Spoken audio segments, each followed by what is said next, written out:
Madame Satbi, ongea. Saturine. So for me, thank you Satura for mabafi. merci. Amabuyi. Satura mabafi. Arrête. Unacheka nini? Nacheka Naje kusikia bel seri. ahubwo turashaka indi ndirimbo muri kumwe. Yo Linda, kumbe wowe waruni ngaha.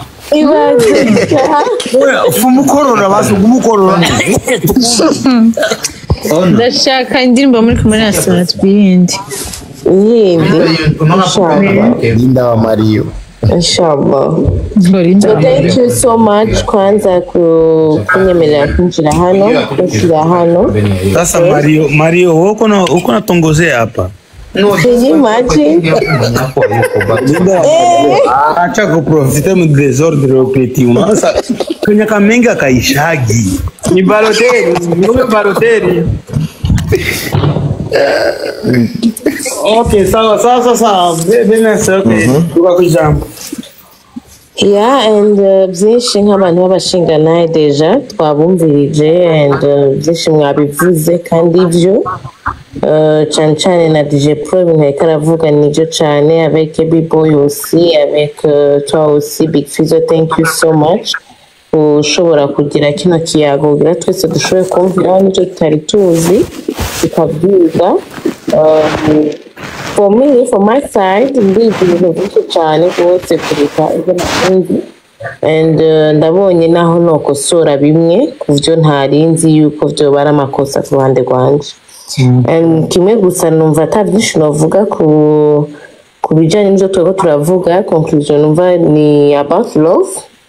Twese twahereje gukundana kubabariranira and for my side aussi je demande pardon ku muntu wari wese bari ngaha noba naratsitaje and ni byiza cyane ça me touche en fait façon wabivuzemo antuka ni ikintu cyiza cyane ukoze so numva atabyinshi vraiment novuga murakoze cyane byinshi mwabivuze. Yeah. Ariyo akabazo ngaba bajije hasi kino nukagushikiriza ukakishwe.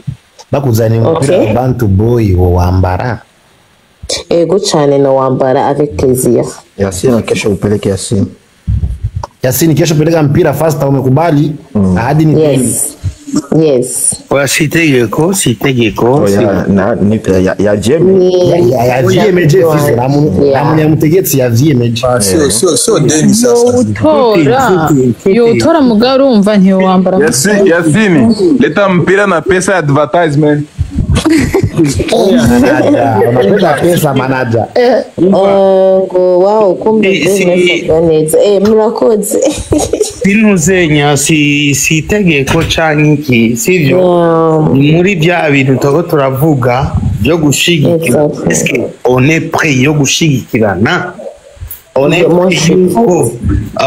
DJ Pro umupira wiwe nshobora kuwambara. Est-ce que je suis prêt yuko umupira wa Kentura nshobora kuwambara?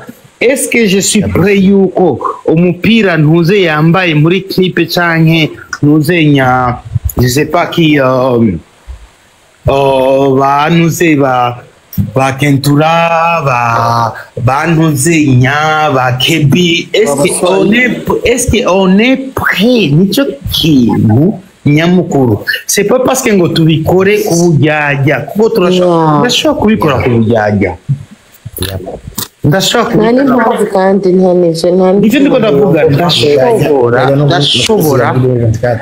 kubikora ujyajya iki. Eske mu mutima wawe uri prêt gukora icyo kintu? Kabisa. Mwese yishure rero ahari hose ikintu cyambere. C'est pas parce que ngo naka yabivuze je ndashobora kubivuga ati ego ndashobora kwambara umupira wa Empire, ego ndashobora kwambara umupira wa PCK, ego ndashobora kwambara umupira wa nuze wa Kebi cyangwa iki. Eske ndawambaye canke ndawambaye kugira niyerekane ko nawambaye exactly ushoboye canke wafashije nico kibazo. Est-ce que c'est ça? Ndawambaye kugira prouver abantu ko nawambaye canke ndawambaye ubushake Je pense yuko umuntu ari we wese aca yishura arazi umutima wiwe. Kentura. Naam. Urazi yuko James projet na Bell Nice. Ndayizi yigeze kumbwira kuko Bell Nice ibintu byose by'akazi ategeza kuyimbwira. Kweli. Kandi nziza cyane. So kubera iki mfise projet na Bell. Okay, reka tubifate nk'uko tuvuga yuko jewe na Sadbi bidacanamwe. Kubera iki nogirana projet n'umugore w'ingenzi yuko abantu bose cyangwa bazi yuko uku nuku. No. That's why me alone. Voilà. Yeah. So, tureke hypocrisie. Eske jeno kwambara mpira wa Empire Avenue. Eske nakayo kwambara mpira wa Naka. Hapana juste pour kuko hari umuntu yavuze ngo turaba hypocrite twese. Ndashaka kwambara juste pour avoir des views, pour avoir urukundo rw'abantu. Amagufala mugabo je mu bitari mu mutima w'Iwanjye.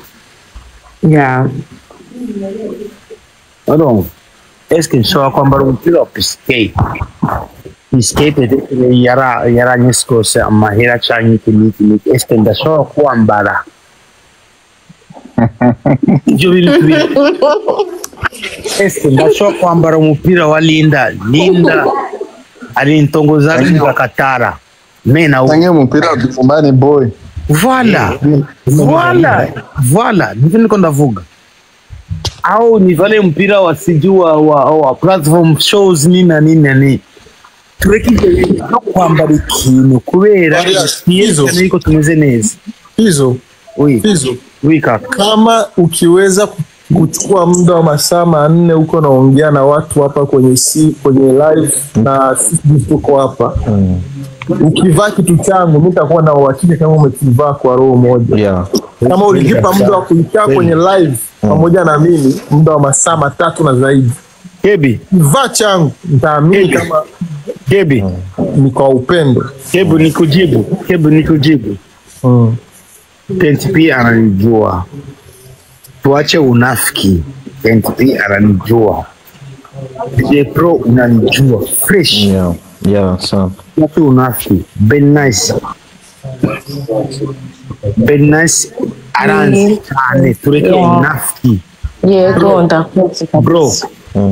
Sio niseme ngo nini ngo mie ngo niko sent hapana. Bro, nafanyaga kitu. Ukiona nimefanya kitu sio ngo sababu ngo watu wanione hivi na hivi. Inakuwa kinatoka kuroho. Kiva mutima ni kweli. Nukuri imana ndare ukuri imana. Mimi nikikuchukia na kuchukiaga. Lakini ukiniona na post kitu chako, ukiona nafanya hivi na hivi, petetre muro mwanya atakuwa tujaongea nini na nini. Kebi, kinitumia mpira wako leo, siko nasema leo ngo kwa sababu tumeongea hivi na hivi. Kebi, kila mtu ananijua. Mimi Kebi, kwanza wewe unanijua zaidi. Bro, mimi sina shida ndugu yangu, mimi sina shida. Unanijua zaidi. Sinaga hizo kitu na KNTP, huyo ni KNTP.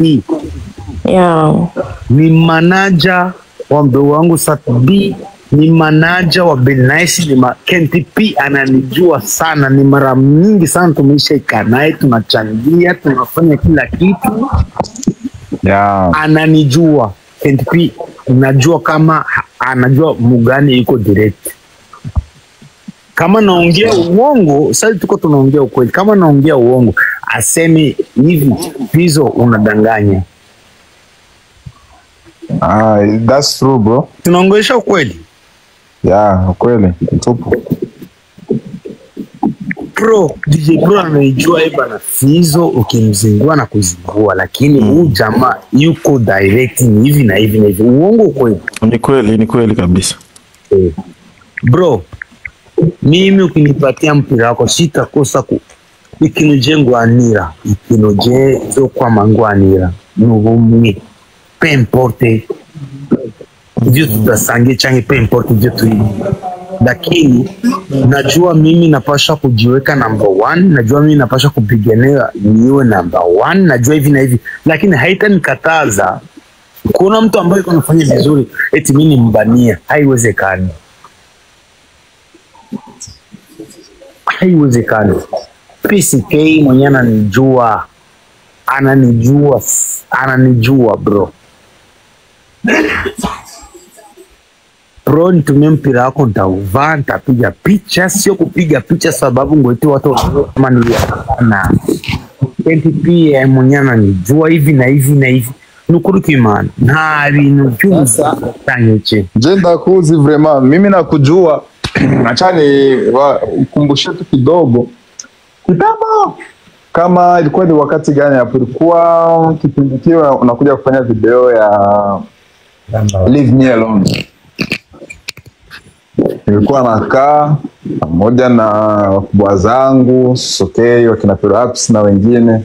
The way uko unapenda yani wasanii wenzako, nikuja hapo kafanya video kwa mtizamo kipindi kile kwa niko I'm still young but nimefurahia the way mmekuwa moja. That's kitu kimeni motivates hadi na mimi nikaingia kwenye industry. Ni the way mmekuwa na chemistry wasanii na mmekuwa na umoja. Alafu till now you are still the same. Asante. Wow, nakiona asante.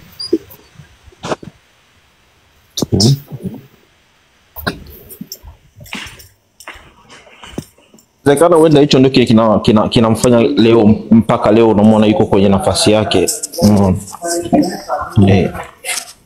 Nilikuwa naomba neno kidogo. Naam kaka. Yeah. For sure ulichokiongea umeongea kitu kizuri sana, unaona? Na ni pointi kama ulivyoongea watu kupendana, uliomkosea sijui ya kusamehe whatever, of course ndio watu wanavyotakiwa kuishi, unanielewa? Naam. Japokuwa mimi pia umeniita sijui mkorofi sijui nini, but mimi honest nadhani wewe tumeishi muda mrefu tu.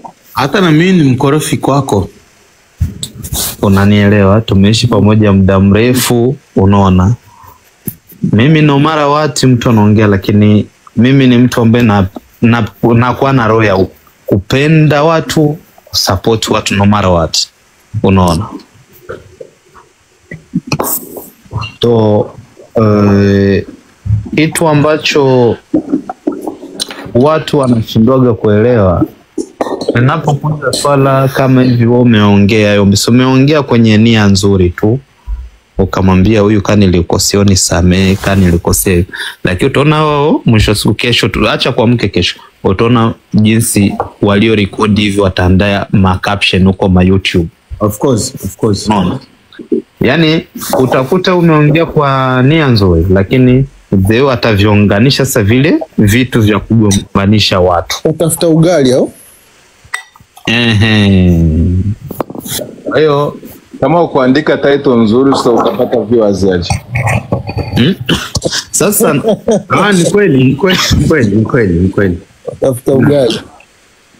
Sasa pale napo wao wanakosea, kwa sababu unajua katika hii dunia hakuna kitu kinaishi kama mitandao.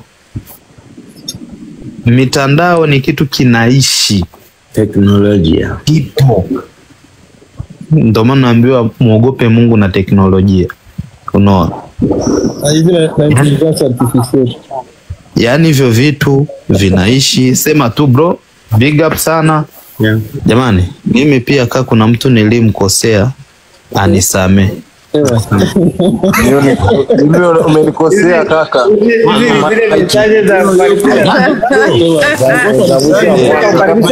Nilimkosea nani? Umenikosea mimi. Aliko shafano ya Big Fizzo ila hizagi. Nilikosea wapi? My brother and sisters. Wallahi my brother and sisters. Nukuri kimana. Umuntu ahagurutse akavuga ati nukuri I'm sorry Franchement. ntabwo turabamarayi nukuri nimba unisikilize bro, nimba umuntu yavuze ati I'm sorry biba bivuye ku mutima, kuko tumaze amasaha tuko turaganira les problèmes je sais pas ibintu by'Uburundi tu Kaka, mumvireze nimba ariko aribesha mugabo ayo n'amavideo hazi ko ari abantu bariko bararekodinga ibi bintu sivyo kandi je nimba navuze kijya kintu cyavuye ku mutima nta hypocrisie irimo, so ni mumumvirize mureke kumutwenga, hari impamvu abivuze. That's true. Hari impamvu abivuze bisikesi kirofa, hari impamvu abivuze umusembe barimo ko no one is perfect. Ongea pisike, ongea kaka. Mimi kawaida yangu Jumamosi Ramadhani naanza. Ramadhani haiisha tarudia tena matatizo. Kwa hiyo umemaliza si ndio? Kwa hiyo umemaliza si ndio? Amemaliza. Linda. Mimi naongeaga mafupi. Wewe Linda mchuka. Wapi mgonja?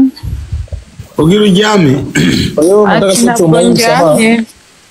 Na tuombe msamaha sisi wote. Wewe ni mvini itwengeje none. Sasa unaanzaje kuombana msamaha? Oya kaka, kuombana msamaha ni kitu cha muhimu. Unajua ukifanya kosa wallahi ndio kitu ambacho watu sisi hatuelewagi.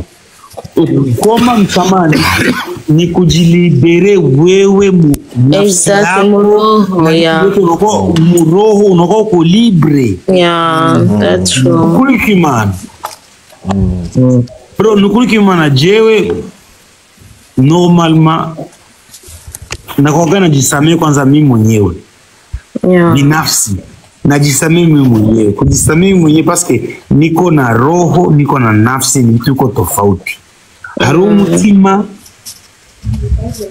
hariho esprit wanje, ni ibintu bibiri bitandukanye. Ndashobora kubyuka nkasengera umutima wiwanje ati wa mutima wewe kubera kugira uku. Hariho no muri esprit wanje, kuko twebwe turi mitima, twebwe turi divinité, turi abantu en fait turi mpwemu. Peu importe tuba turi mpwemu mbi cange imbi cange iki, mugabo turi mpwemu. Uyu mubiri tuzosiga ngaha. So nimba ushaka kubaho neza n'abantu, nimba vraiment ushaka kubaho neza n'abantu, turashobora kuba dukora amafuti tutazi yuko twakoze amafuti. Abantu shobora kubaho twaraganiriye neza jewe nawe mugabo akantu kanyuma nkaba naragusitaje, kandi twaganire neza twamaze amasaha 6 tuganira jewe nawe neza mugabo mu mwanya wa nyuma ko usanga nakubwiye akantu kakaca kibagiza, umenye yuko rero ngaho ikibi gifise power, kaca kakwibagiza kajya kantu bijya bintu byiza byose tuba turaganiriye, unasahau kile kitu kizuri cha ajabu kubera akantu gato noba nakubwiye ndi muri mudi mbi atavyo narishatse kuvuga, bikaca bikwibagiza ibyiza ubunziko. So ikintu kimwe tumenye gukontrola amashari, tumenye gukontrola ishavu ry'iwacu, n'importe tumenye gukosora, tumenye kwifata, tumenye kugira ibintu byose, tumenye ati okay uyu muntu eski yoba yabivuze naho tuba tutabizi neza mugabo ntuce ujija directement. Genda muhira wijijanye wowe nyine uvuga ati eske yoba yambwije ukuri yoba yavuze ukuntu après les 2 jours les 3 jours les 4e jour là tu peux juger par rapport au monde c'est-à-dire kubwira ati tout Kivipi? so satura mabafu urashobora kuyesima nawe nani satura mabafu agiye ari Anyway, nabyo mumva none Kenti pia anavielewa na DJ Mario anavielewa Bien sûr.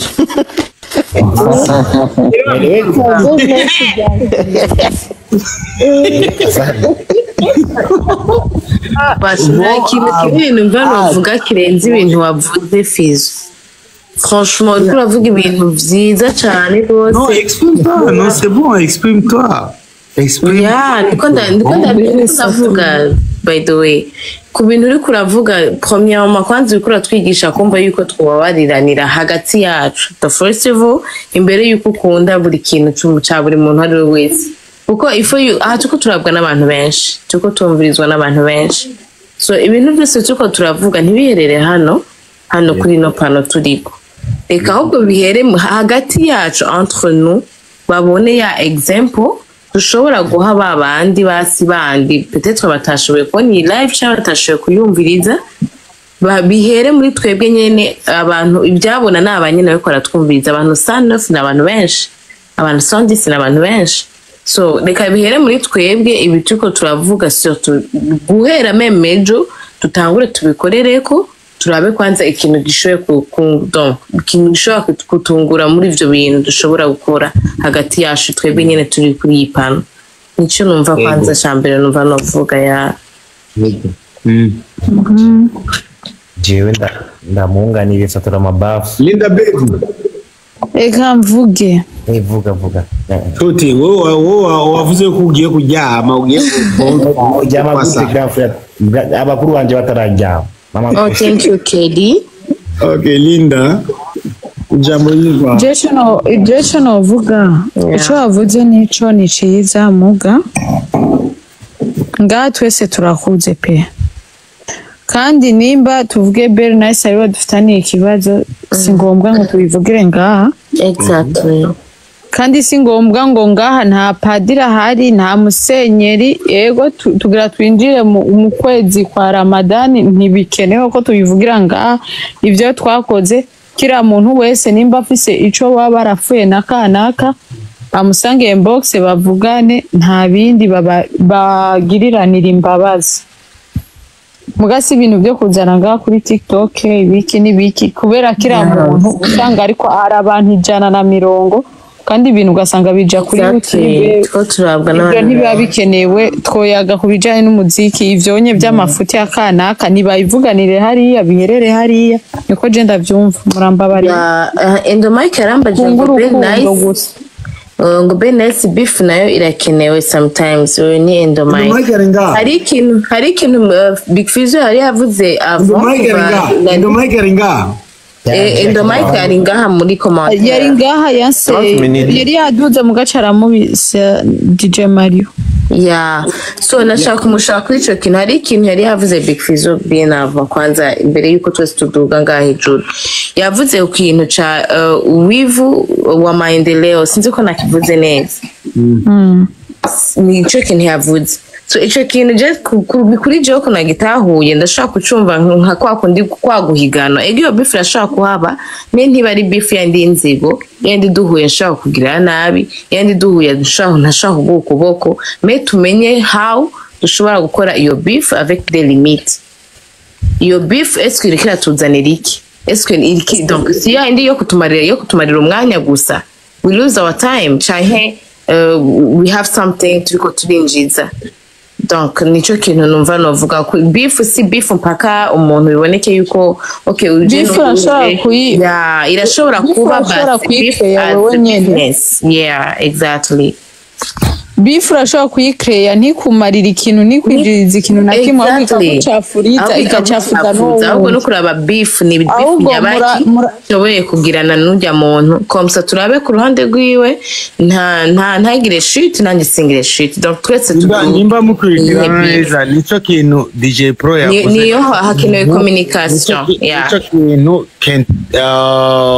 KB boy bisaba ibemwo bisaba basibiku basimuye 50 sinavuze ngo ni mugirane nico kintu na Mario yavuze ni mubandanye mugabo bon peut-être abantu bariko baraza babaza ibyo bibazo ntibari bwaze conversation iyo cyo twagejeje kare vraiment voilà nimba turiko turaganira ngaha hari abantu bazi yuko kuko je suis certain abantu abantu bavuga comment est-ce que umugore Sadbi ashaka kuja kuri live ya Mugani hibazi exactly peut-être hari abantu bako ari badjo vrai faux ça c'est sûr tureke ubujyaje yego ça c'est vrai nabonye ama commentaire ari bizarre comment est-ce que bajya abantu n'abakeba comment est-ce que umugore washaka kuja muri Linda ndiko ndatwara wangu ndatwara bese okay uyo ninde Ndomite Demashi ukura nyongo unyonga iki urumva nivyo ndiko ndavuga hari abantu bazi yuko jewe apana ngo biyumvira nivyo jewe na DJ Mario hari ingwano itabaho kuko nariko ndabona n'ama message ngaha Nachirawe y'abakomatera bizarre Mario wowe ko wigira ko avuga ngo Mugani aragufitiye amafaranga cyangwa ikindi nabivuze nga non c'est des commentaires en fait okay ushaka kuvuta ile mayingi yako wewe nayo n'ibintu binga hari abantu bibagije comment est-ce que okay tuzi yuko Mario na Mugani bankana comment est-ce que Mario yaduze kurija chati hari abantu bibaza yuko DJ Pro motherfucker nina hari abantu bibaza yuko surtout nka C'était yangu sasa kama Kenny boy. Comment est-ce que toi tu vis en France? On n'a jamais vu les photos avec DJ, je sais pas, avec KB France, je sais pas, parce qu'il est à KB France. Il y a des photos, vous habitez ensemble, je sais pas, à Paris, on s'en bat les couilles si vous habitez à Paris ou pas. Quand même, ça arrive que Mouhoura mourit de Paris, mais il n'y a même pas de photos. Tu vois? En fait, c'est ça. Rero twebwe nk'abasani, twebwe nk'aba-influencer, twebwe nk'abaki dukwirikiye ibintu by'abantu b'abafana bandika. Nzoga wewe wewe